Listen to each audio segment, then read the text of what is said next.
All right. Welcome. Today we're talking about 22 free agents in the upcoming free agent class. We're going to be talking a little bit about guys that I consider to be key guys to know going into free agency starting in about less than 24 hours, in about 22 hours, I believe. Just going to be discussing, again, why they're important. Do they stay with their team? Do they sign elsewhere? What does it mean if they do leave their team? And just all these different things that will really shake up the NBA. An example that I gave in other videos was Jerami Grant. Kind of have a little system that I like to follow to kind of target these guys and then, treat them as such, as, listing them as important. And Jerami Grant was in my kind of list last year as a guy who I thought was, if he was going to leave Denver, then it was going to be an important loss for them, and wherever he went he could be a good gain for them. So again, we're making a lot of NBA content over here. I might make a couple other videos tonight, but we'll see. But let's just jump into this. Again, subscribe to the channel, like the video, comment, all those different things. Let's just jump in and start with Norman Powell. So Stormin' Norman was traded from the Toronto Raptors last year, and he goes to the Portland Trail Blazers. Now, last year, he had a little bit of a shooting slump to start the year, then came around, started to play a lot better, and he's a guy that I personally like. He's not... While I don't think the world of him on defense, I think he's a capable defender. I think he's a guy who can, stay in front of somebody. Never would consider him as like a shutdown defender at all. He's got some height issues, only being 6'3" and really primarily being a wing. But he does score the ball. He shoots the ball at a great rate. He is an efficient three-point shooter. His effective field goal percentage, you look at over the last few years, has been absolutely amazing. So I think a team that goes and gets him is going to benefit greatly from him. Now, again, I've heard there are reports coming out saying that the Portland Trail Blazers are a team that is going to try to keep Norman Powell. And look, I think they're going to sign him, and they're going to probably pay him a lot of money. But I do think that there is some small potential that he could get wooed by a bigger offer, potentially leave Portland, especially with the whole Damian Lillard situation that's going on over there. If he does get signed, is that a sign that maybe the team moves off of him and goes somewhere else with CJ McCollum? I don't know, but I do... I'm excited to kind of see where McCollum lands. Again, I personally think it will be in... he'll re-sign with Portland and go from there. But again, important guy to know, because if he does move somewhere else, that's an important player that moves in the NBA. Next person I want to talk about is TJ McConnell. TJ McConnell is played kind of the backup point guard role for Indiana last year. He is a guy who is a great defender, not overly athletic, but he is a really solid defender. And look, he played about 26 minutes last year and was a good off the bench contributor guy. Could run your offense a little bit. Again, a good defender, a capable playmaker, and a guy I just think that shot the ball a lot better last year. I'm looking at a couple of his numbers. He's not a guy who's going to shoot a lot of threes for you, but he is a smart player. So having a smart backup point guard is valuable in the league. We kind of saw what Cameron Payne did for Phoenix last year, and ultimately I do think that McConnell can have a similar role on a team. Now, does he want to stay in Indiana, or does he want to go to maybe a team that might contend for a title a little bit more than what Indiana can provide? I do think McConnell is an important player. Again, in an NBA that we see that is currently built around depth, where you want a lot of depth on your team, he's kind of an ideal point guard that you say, okay, I feel comfortable with him playing, big minutes, but at the same time, I understand that he's not a guy who's going to, demand that, and so he might take a smaller contract as well. So I really like McConnell. I think he's a guy that, again, depending on where he lands, I think Indiana wants to keep him. Again, Rick Carlisle has mentioned that he does want McConnell and McDermott back in Indiana. So I think there is a pathway to get him back to Indiana, but again, you never know. He could be enticed somewhere else. I always will throw out the Jerami Grant the Jeremy Grant comparison because, again, Grant was given the same offer that Detroit gave him. Denver gave him the exact same money, same year, all that stuff, but he turned them down for a bigger opportunity to go to Detroit. So does McConnell do something different? He's a little bit of an older player at 28. Going into the season, he'll probably be 29. He will be 29. And so McConnell's a guy, again, backup point guard, a solid rotation piece for a good team if they can pick him up. Next is Kent Bazemore, a solid shooting wing from the Golden State Warriors. Bazemore has kind of jumped all over the league. I believe he's played in Golden State twice. Getting his basketball reference page pulled up right now. Golden State, the Lakers, Atlanta, Portland, Sacramento for a minute, and Golden State again. So he's a guy who shot the ball very well. You wonder if that's going to keep up. His three-point percentage when he was playing at Golden State, or actually just the whole year last season, was really good. He shot 40% from three. He's a guy that can defend a little bit, has a relatively good steal rate, and ultimately just another one of those guys that is your prototypical 3-and-D kind of guy. Now, does a contending team pick him up? Does he get a little bit more money somewhere else? Is there a team that's willing to give him a little bit more money? Next year he'll be 32. And so you do wonder a little bit about age and, is this too early to get the minimum? Can he get a little bit more from a team that's willing to pay?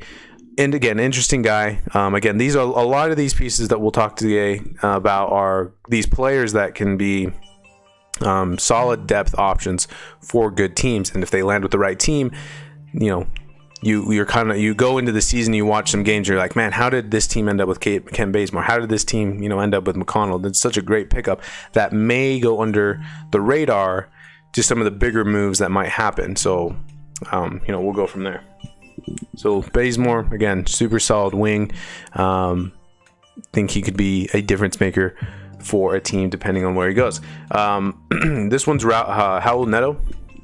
Neto's a guy who I actually like a lot. He is somebody that I think is a good third point guard on a team.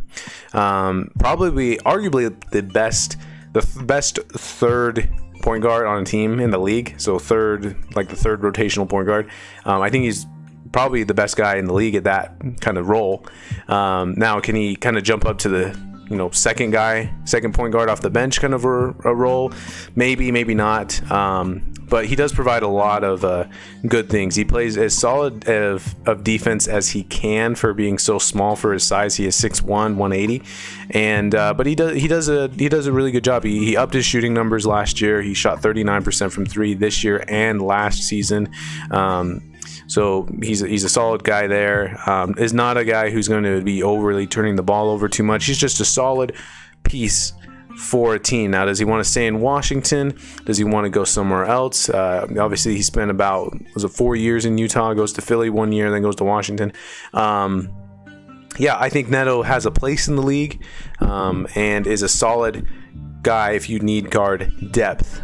If you're a team, obviously that's in need of that. Lonzo Ball next. So we all know about Lonzo Ball. I think for most fans, people still kind of don't like Lonzo because of his dad and his time with the Lakers and everything. I think if you've been paying attention, his shooting numbers have gone up a lot. Again, he'll be going into the season where he'll be 24 years old, so he's still super young. So being able to give him a 5-year deal or anything like that, that's going to be something that's plausible. And I can see New Orleans saying, we want to keep Lonzo. Again, he shot 38% from three last year, which is very good. Still needs to probably get to the free throw line a little bit more. But we kind of know what Lonzo is at this point. He's a defensive point guard that can get you into an offense, can play fast, a serviceable three-point shooter now. But he still lacks the aggression a little bit. And but again, I think the team that gets Lonzo Ball will be happy with him, and he'll return on that investment.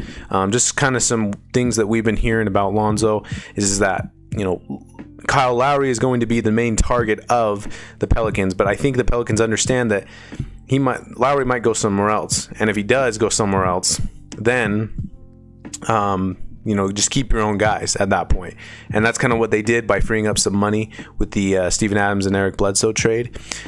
So ultimately, I think Lonzo stays in New Orleans. I think it's kind of crazy for them to jump off of him as early, and understanding that they gave up Anthony Davis to get all these young guys and to let him go is kind of questionable to me.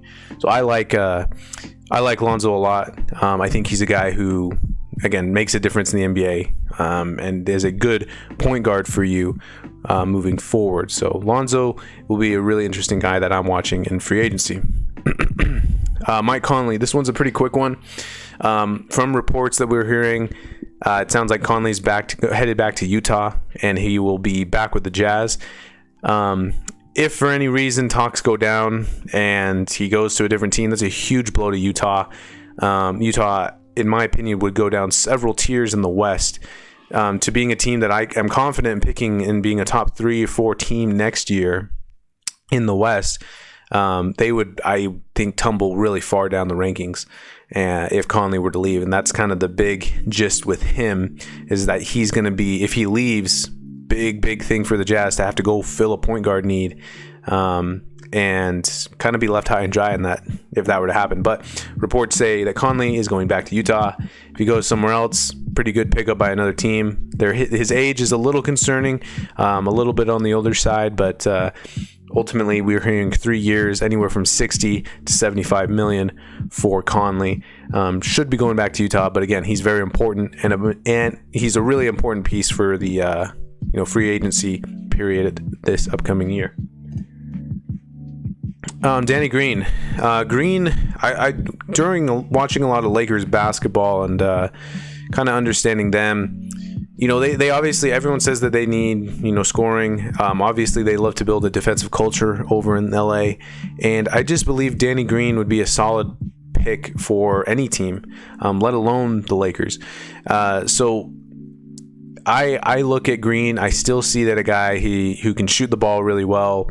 57 effective field goal percentage last year, 40% from 3. Again, he's those 3-and-D type of wing that I think a lot of teams value. Does he go to LA? Does he go to Brooklyn? Does he take less money somewhere? Does he take more money to go to the Knicks? Does he, what does Danny Green do? He's going to enter this upcoming season being 34 years old. And so, older side, how long of a deal does he get? You don't know. However, I believe Danny Green is a good pickup for a team that needs shooting, needs defensive, leadership at the very least.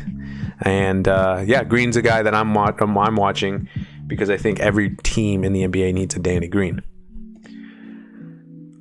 Nerlens Noel is next. Again, he's a guy who can probably play about 20 minutes in the NBA as a rotation guy.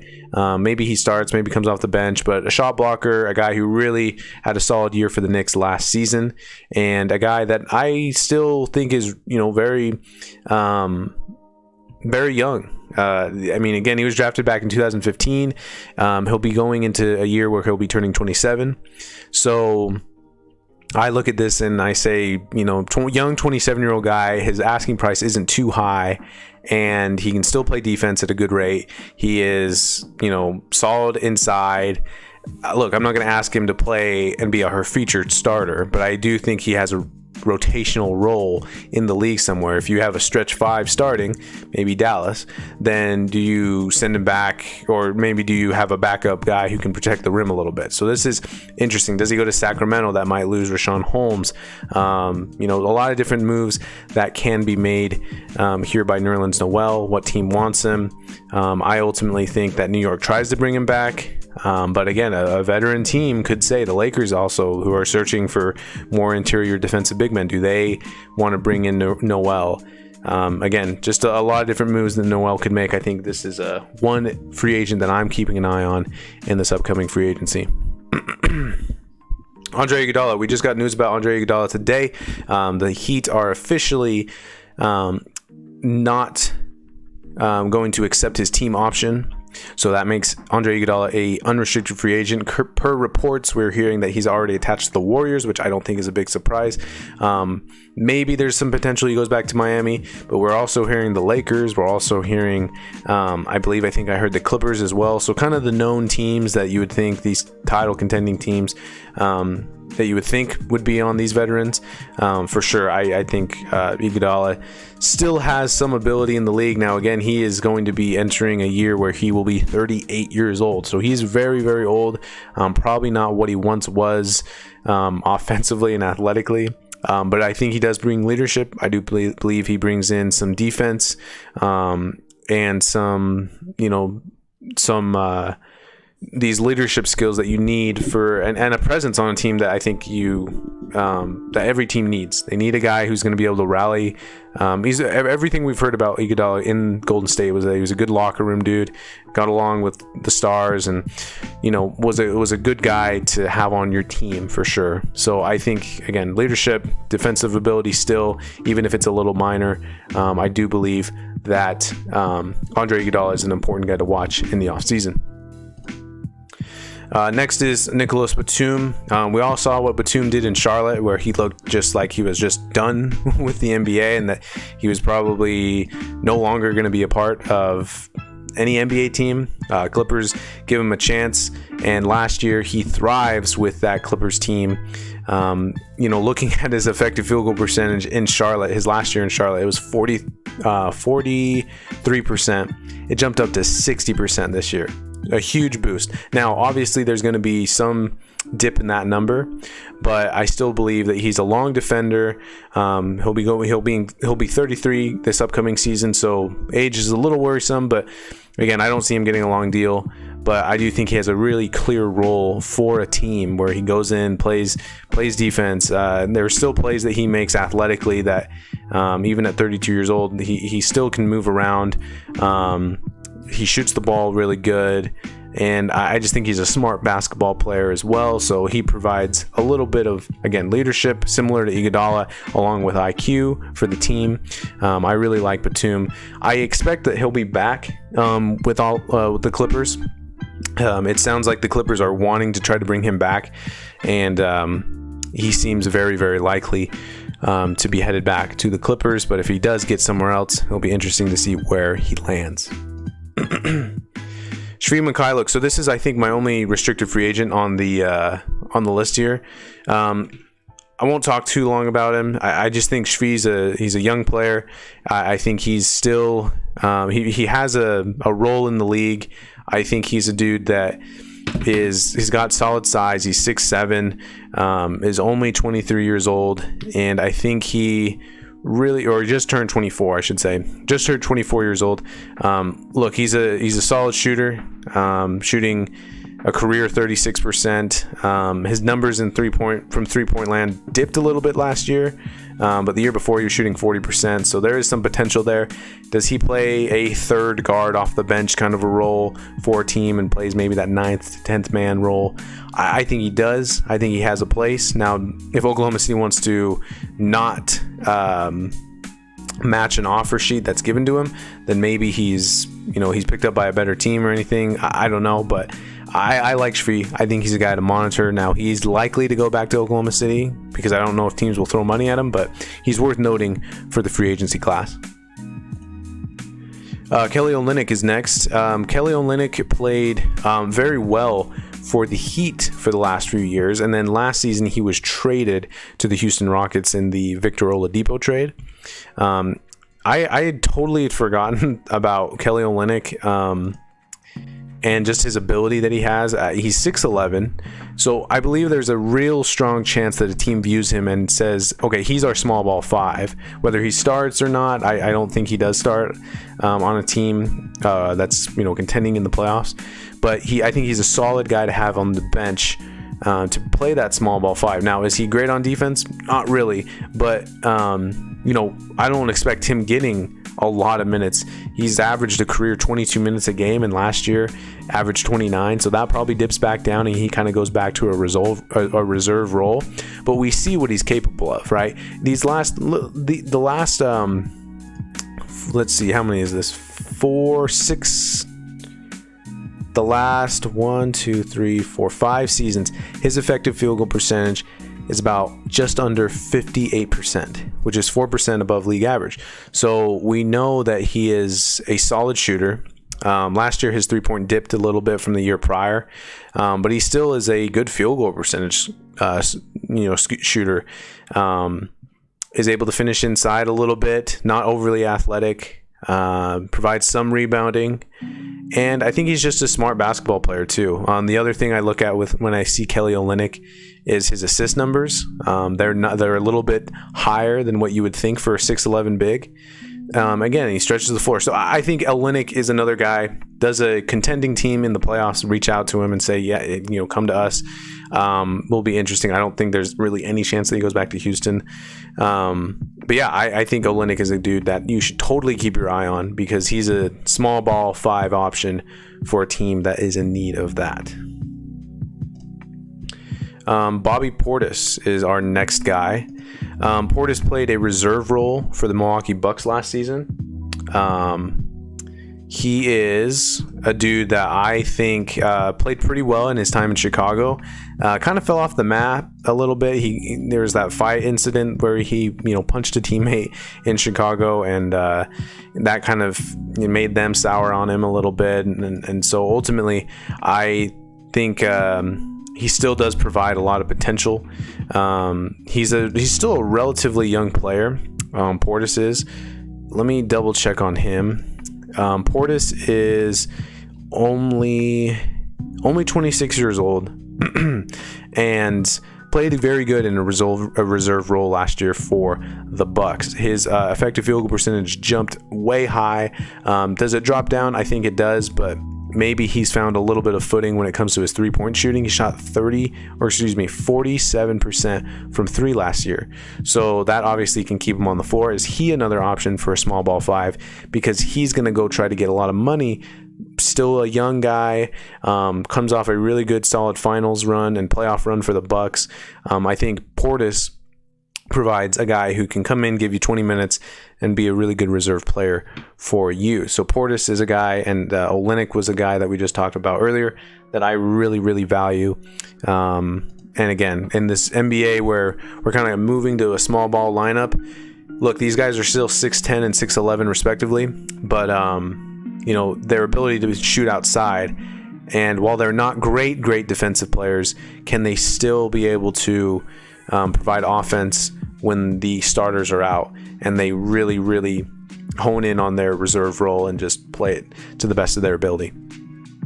All right, so next we have Kyle Lowry. Lowry won a title with the Raptors just a couple seasons ago. He is being very, very, I think to a tad a little bit overvalued. I think a lot of people see the Chris Paul effect for what he did with the Suns last year, and I think they think it's gonna maybe happen to a GM may be sitting and saying that's probably going to happen to their team. I don't know. I don't know if Kyle Lowry is the exact player that Chris Paul is. Now he's a guy who's still, numbers wise is performing. Obviously a leader, a guy who's going to be a great competitor, a great mentor for a younger team. And so I can understand some value there. Now, how long and how far his contract goes out into the future, that's still something that I'm really interested to see what happens. Is a team willing to say 4 years? Is a team still even pushing 3 years? It'll be interesting to see kind of what Lowry gets on the open market. Recent reports that we've heard from today suggest that it's going to be the Miami Heat that are going to land Lowry. They apparently are willing to do a sign and trade that is centered around him and Dragic. So does that enable, the Raptors to, move that direction, and for Lowry to jump that direction? Apparently him and Jimmy Butler have a very close relationship. So does Lowry go there? I can think of a couple teams that would be upset if that happened, namely the Pelicans and the Mavericks. But I think Lowry still does provide value, even at an older age. And if he goes to Miami, I think that's a good pickup for them. Is it enough to beat the Bucks and the Nets next year? I don't think so. But Lowry is really an interesting decision. It's really interesting to see what he'll decide, because I think he can kind of shift some of the power in the NBA to a small degree. Next is Rudy Gay. Rudy Gay has kind of hit himself in San Antonio the last couple of years, and has been playing pretty solid down there for the Spurs in San Antonio. He's a guy who, again, he's an older vet, but still can play relatively good defense. I'm not sure how much you should expect from him from that end. Now his shooting is still a little bit of a work in progress, because while his 3-point shooting was at 38% last year, his 2-point percentage wasn't that great. So his effective field goal percentage did take a dip, and has dipped for the last couple of years. But he's still a guy, I think, that can come in and give you a couple points off the bench, still rebounds at a solid rate, still defends at a solid rate. I think with him, I saw that he was getting 1.7 steal rate and a 2.5 block rate, which is pretty solid for a guy who, again, is older. He's a long player. He's 6'8", so he can kind of play that stretch forward position for a team. I like Rudy Gay a lot. Recent reports suggest that a team like the Lakers, could try to get Rudy Gay there. We obviously know that with their recent acquisition, or with their recent trade for Russell Westbrook, they need more depth, and a lot of these guys that I'm mentioning are guys that the Nets or the Lakers could get if they're willing to take less money, and so that will be interesting to watch what Rudy Gay does. Kendrick Nunn, actually he's the other guy that I have on the list here that's a restricted free agent. Look, all signs point to him probably returning to Miami, but does Miami see a situation where they just don't want to pay him longer into the future if they go get Lowry? Or is he potentially involved in a trade that involves Kyle Lowry going to Miami? Does he go to Toronto in turn? So Nunn is an interesting guy to kind of keep your eye on. I think that he's a solid scoring guard. I don't know if he's an exact starter in the NBA, but I do believe he's a dude that has a role in the NBA. His effective field goal percentage last year was really high. Shot the three pretty well. And yeah, he's averaged about 29 minutes in his career for the NBA, and has started most of his games. But I am interested to see kind of if that's something that can last long term. But yeah, I like Nunn. I think he's a good pickup for any team. Plays solid defense. One thing I like about him is that his steal rate is pretty average, but I do think he's a solid guard. That can kind of be a sixth man role and occasionally step in and start every once in a while. Up next is Kelly Oubre. We've heard a couple reports about I think it's San Antonio who's been interested in him. So San Antonio is an interesting team that to kind of watch out for. They will have money, but how much they spend their money, because they're not really a team that wants to spend a lot of money, that will be interesting to see if they try to get money for Oubre together and make an offer to him. Oubre shot the ball really, really bad last year to start the season, but he eventually caught fire, and his numbers kind of leveled out. He's a 3-and-D type of a player.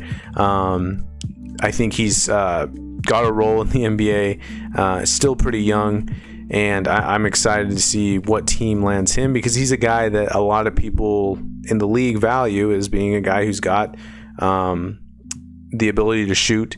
He's got solid size at 6'7", plays defense, and I think he's a dude that teams should be excited about and looking forward to the future. Again, next year he will be 26. He turns 26 in December, so still a guy with who's young, that might improve as a player.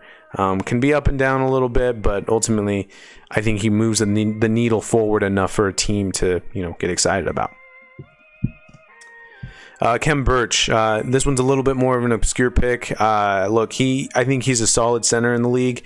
I don't think he's a dude that is going to get a lot of minutes and be like a starting featured center, but 15 to 20 minutes, second third forward off the bench, center off the bench. I think he provides some good skill sets for a team. He himself is also relatively young. He's 28. So can you get a couple of years out of him?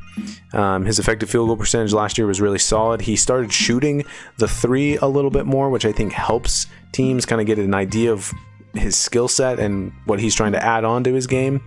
But ultimately, when you give this guy, time and time on the floor, he's a dude that can rebound for you, can score at the basket, and to a small degree protect the rim a little bit. So Khem Birch is a dude that I think would be a solid pickup for any team that's looking for just kind of maybe a backup rim protector or backup big that, again, isn't going to get a lot of minutes, isn't going to break the earth when the move happens, but he's a dude that I'm keeping my eye on for this upcoming free agency. Two more left here. Next one is Will Barton. Barton's older. I do kind of wonder exactly how he, what he decides to do. Some reports say that he's leaning to go back to Denver, but I think a team could give him a little bit more money. 6'6", plays defense, shoots the three relatively well. Last year he shot 38% from three, same as the year prior pretty much. His effective field goal percentage has kind of been up and down his career, so you do maybe worry about shot selection a little bit. But he's a solid defender. He can get some rebounds for you, and I think he's ultimately a dude that, again, makes a difference on a team that's trying to chase a championship. So he's important. He's important for me to kind of see where he's going to go.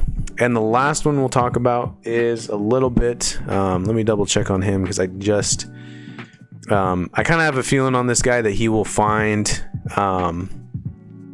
his way in the league, and he's still relatively young, and a guy that, again, I'm confident in, that he can come in and be a solid contributor off the bench, no surprise, and go that route. That guy is Abdel Nader from Phoenix.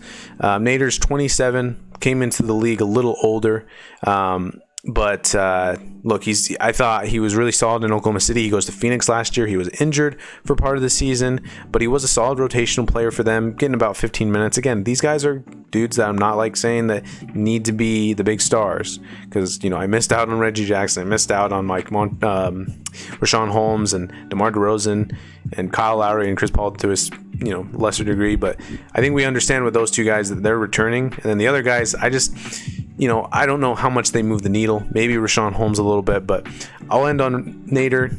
He's a dude who can shoot the three. You look at his last couple of seasons in the league, he's been a pretty solid shooter, and a guy who I think is a tough, long defender. And again, adds solid depth. Still relatively young. He'll be turning 28 in September. So relatively young, not super young, but a guy I am confident with saying that can get into a good rotation for a good team in the future. So that's Abdel Nader. Okay, so that ends our top 20 guys that we're watching in free agency. Tomorrow, free agency opens, I believe, at 4. I believe it's 6 p.m. Eastern time, so 4 my local time. NBA free agency begins. It opens at 6 p.m. Eastern time. Okay, so I'll plan on trying to be live at about 3:30 tomorrow, and just because we will be getting deals. We've been hearing a little bit of movement to a small degree today, but tomorrow there'll be lots of news, lots of things that we'll be covering. Any breaking trades that happen, we'll cover it, but we'll do about a live stream for about maybe an hour to an hour and a half, just kind of breaking in and talking about initial news that we get once these moves are made and free agents start signing contracts tomorrow. So, or at least agreeing to contracts tomorrow. So, join us for that. Again, that will be 5:30 Eastern time. So what is that? 3:30 Pacific.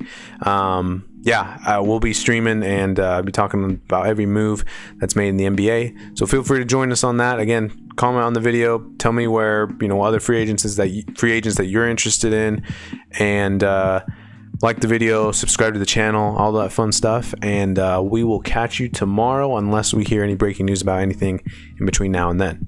All right, take care.